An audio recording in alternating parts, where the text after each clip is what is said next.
For a good number of people, the name Subaru means only one thing: a flash of metallic blue through a copse of trees, a car decked out in lurid yellow cigarette advertising, gold wheels and the names McRae, Burns or Solberg on the back windows.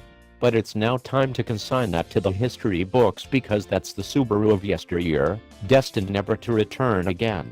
The car you see before you brings down this curtain.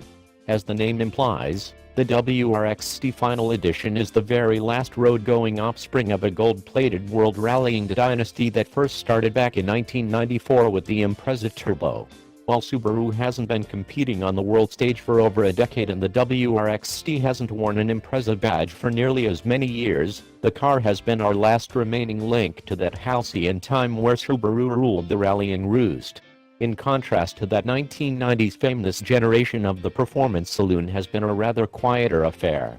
The WRX has been under the radar and the microscope since its launch in the UK in 2014, particularly so against a crop of recently arrived high-power hot hatches from the likes of Volkswagen, Honda, Ford, Mercedes and Audi.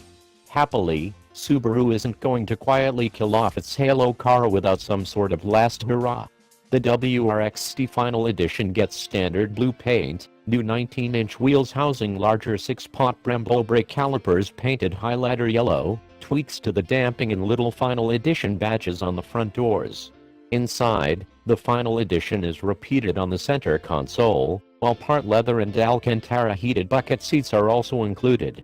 Standard kit has been boosted with the infotainment screen now featuring a reversing camera and DAB radio, but, strangely, not sat-nav.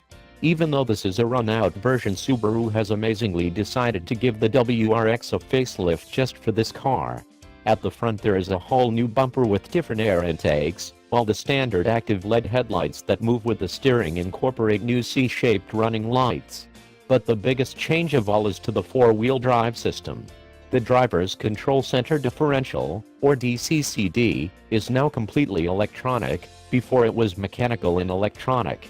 Now you can adjust how aggressive you want the diff to be with a little rocker switch just by the gear lever. DCCD can now distribute the steez torque faster with a 41%/59% front-rear split, too. This is no normal, tarted-up run-out special then, but elsewhere it's same old WRX. With no changes to the 296 bhp 2.5-liter flat-4 engine, the 0-62 mph sprint remains at 5.2 seconds, sedate compared to the Ford Focus RS, 4.7s, and Audi's RS3 Saloon, 4.1s. The drive is still fed through a 6-speed manual gearbox, too.